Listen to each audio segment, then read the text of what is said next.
కరీంనగర్, మెదక్, ఆదిలాబాద్, నిజామాబాద్ ఉమ్మడి జిల్లాల teachers, graduate MLC ఎన్నికల ఫలితాలు ఆలస్యంగా వెల్లడయ్యే అవకాశాలున్నాయి.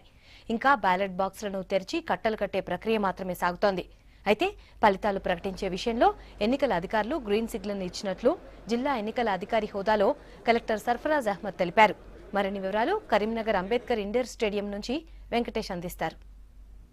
ఆదిలాబాద్, నిజామాబాద్, మెదక్ పట్టభద్రుల మరియు ఉపాధ్యాయ నియోజకవర్గాలకు సంబంధించి ఎమ్మెల్సీ ఎన్నికల కౌంటింగ్ ప్రక్రియ ప్రారంభమైంది. అయితే ఈ కౌంటింగ్ ప్రక్రియకు సంబంధించి ఇప్పటికే బ్యాలెట్ బాక్స్ను ఓపెన్ చేసి కట్టలు కట్టే కార్యక్రమం మాత్రమే జరుగుతుంది. ఇది ఇంకా 2-3 గంటల పాటు కూడా జరిగే అవకాశం ఉందని చెప్పి అధికారులు చెప్తున్నారు. ఎందుకంటే ఒక్కొక్క బాక్స్ను ఓపెన్ చేసి అదే మనకు ఈవీఎంలో అయితే ప్రాసెస్ వేరే ఉంటుంది. ఈవీఎం అయితే ఒక్కొక్క ఈవీఎం ఒక్కొక్క పోలింగ్ కేంద్రంలో ఉంటుంది. అది ఒక్కొక్క రౌండ్గా కౌంట్ చేస్తారు. కానీ ఇది ఒక్కొక్క పోలింగ్ కేంద్రంలో 2-3 బాక్సులు కూడా ఉండే అవకాశం ఉంది. కాబట్టి ఆ బాక్సులన్నింటినీ కూడా మిక్సింగ్ చేసి వాటిని కట్టలుగా కడుతున్నారు. ఒక్కొక్క 50 ఓవర్ల చొప్పున కట్టలు కడుతున్నారు. ఇప్పుడు మనం ప్రజెంట్ చూడొచ్చు, ఇది పట్టభద్రుల నియోజకవర్గానికి సంబంధించిన పోలింగ్ కౌంటింగ్ కేంద్రంలో ఉన్నాం. మనం ఇక్కడ ఈ కౌంటింగ్కి సంబంధించిన ప్రాసెస్ అంతా చూడొచ్చు. అధికారులు కొన్ని బాక్సుల వారీగా వాటిని విడదీస్తూ వాటిని ఓపెన్ చేస్తున్న పరిస్థితి ఉంది. దీనికి సంబంధించి ఇప్పటికే జిల్లా కలెక్టర్ సర్ఫరాజ్ అహ్మద్ కావచ్చు, తర్వాత మిగతా అధికారులు కావచ్చు, వీళ్ళను ఇప్పటికే ఏర్పాట్లు అయితే చేస్తున్నారు.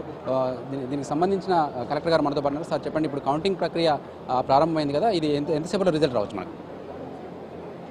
Early tomorrow morning.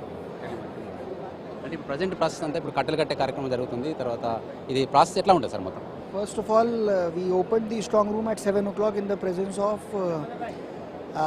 candidates, like observers. Open చేసిన తర్వాత క్యాండిడేట్స్కి అన్ని బ్యాలెట్ బాక్సెస్ ఒక విజువల్ ఎగ్జామినేషన్ జరుగుతుంది, that all seals and all are intact. అది చేసిన తర్వాత మళ్ళీ ఇప్పుడు 50-50 బండ్లింగ్ చేస్తున్నాము. మొత్తం బండ్లింగ్ 100% అయిన తర్వాత so all of these bundles will be mixed and mixing అయిన తర్వాత they will then be given for counting. So ఆ కౌంటింగ్ చేసేటప్పుడు ఒక 1000 ballot papers, basically 20 bundles of 50 each ఒక్కొక్క టేబుల్కి ఇస్తాం. So teacher counting will happen in 2 rounds because 14,000 ఒక రౌండ్లో పోతాయి, ఇంకా 6,000 సెకండ్ రౌండ్లో పోయి ఖతం అయిపోతుంది. దాని తర్వాత this transfer of vote if nobody reaches the quota. కానీ గ్రాడ్యుయేట్ కౌంటింగ్లో it will take longer time. So 14 tables ఉన్నాయి. We have around 373 polling stations total, 373 polling stations total ఉన్నాయి. కాబట్టి more number of rounds will be required.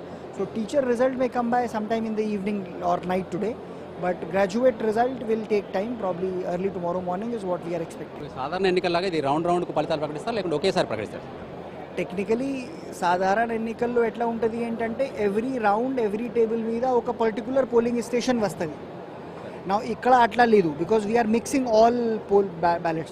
So now counting here also happens round wise because first round lo we will give 1000 each, 14,000 count ayi vastadi. Malla second round lo malla 14,000 istam. But ikkada there is nothing sacrosanct about the round per se. So only at the time of opening, because aa samayamlo memu ballot paper in the ballot boxes and ballot paper account to that tallying chestunnam kabatti that opening is sacrosanct. After that, rounds are not sacrosanct here per se. It can be round of 2,000 also, it can be round of 500 also, it can be round of 1,000 also, depending upon convenience. So we are deciding to go by 1,000 round. So now round wise declare chestam for transparency sake that. ఇప్పుడు చూడొచ్చు మనకి ఇక్కడ ఈ white ballot పేపర్లన్నీ కూడా గ్రాడ్యుయేట్కి సంబంధించిన ballot పేపర్లు, అదే టీచర్కి సంబంధించి పింక్ బ్యాలెట్ పేపర్లు ఉన్నాయి. ఇట్లా కొన్ని చోట్ల మనకు కౌంటింగ్ జరిగిన రోజు, మనకు ఎలక్షన్ జరిగిన 22వ తారీఖు రోజు కొన్ని విడివిడిగా పోలింగ్ బూత్లు ఏర్పాటు చేయడం జరిగింది. టీచర్లకు వేరే బూత్లు, తర్వాత గ్రాడ్యుయేట్లకు వేరే బూత్లు ఏర్పాటు చేయడం జరిగింది. కొన్ని చోట్ల అయితే కామన్ బూత్లు కూడా ఏర్పాటు చేయడం జరిగింది. ఇక్కడ కామన్ బూత్లకు సంబంధించి ఒకే బ్యాలెట్ బాక్స్లో 2 రకాల బ్యాలెట్ పేపర్లు కూడా ఉండే అవకాశం ఉంది. అట్లాంటి వాటిని విడివిడిగా విడిచేసి గ్రాడ్యుయేట్ పోలింగ్ కూడా ఏర్పాటు చేస్తున్నారు. ఇక్కడ చూడొచ్చు మనకు ఇప్పటికే పోలింగ్ ఏజెంట్లు వీళ్ళంతా కౌంటింగ్ ప్రాసెస్ కోసం ఆసక్తిగా ఎదురు చూస్తున్నారు. అటు అభ్యర్థులు కూడా గ్రాడ్యుయేట్కి సంబంధించిన అభ్యర్థులు కూడా మనకు వచ్చి కూర్చున్నారు. అభ్యర్థులు అందుబాటులో లేకపోతే వాళ్ళకి సంబంధించిన ప్రతినిధులు వచ్చి ఉన్నారు. ఇక్కడ మనకు చంద్రశేఖర్ గౌడ్ కావచ్చు, తర్వాత కాంగ్రెస్ పార్టీ తరఫున కటకం మృత్యుంజయం లాంటి వాళ్ళు, తర్వాత మిగతా అభ్యర్థులకు సంబంధించిన వాళ్ళు వచ్చారు. అదేవిధంగా ఇటు పక్కన రెండో పక్కన టీచర్స్ ఎమ్మెల్యేకి సంబంధించిన ప్రాసెస్ కూడా జరుగుతుంది. దానికి సంబంధించిన అభ్యర్థులు కూడా మనకు పాతూరు సుధాకర్ రెడ్డి, తర్వాత వీళ్ళంతా కూడా వచ్చిన్నారు. అదేవిధంగా కలెక్టరు సర్ఫరాజ్ అహ్మద్తో పాటు తర్వాత ట్రైనీ కలెక్టర్ ప్రావీణ్య, తర్వాత మిగతా అధికారులు డిఆర్ఓ గారు, తర్వాత వీళ్ళంతా కూడా ఎన్నికల కౌంటింగ్ ప్రాసెస్ని కూడా క్షుణ్ణంగా అబ్జర్వ్ చేస్తున్నారు. రేపు ఉదయం వరకు కూడా పూర్తి స్థాయి ఫలితాలు వచ్చే అవకాశం ఉంది. అయితే టీచర్స్ ఎమ్మెల్సీకి సంబంధించి ఓట్లు చాలా తక్కువ ఉన్నాయి. 19 వేల పైచిలకు ఓట్లే ఉన్నాయి కాబట్టి టీచర్స్ అయితే ఫలితం వస్తుంది, కానీ గ్రాడ్యుయేట్స్కు మరికొంత ఆలస్యం అయితే అయ్యే అవకాశం ఉందని చెప్పి కలెక్టర్ గారు చెప్తున్నారు. కెమెరామెన్ కవికుమార్తో Venkatesh, V6 news, Karimnagar counting hall నుంచి.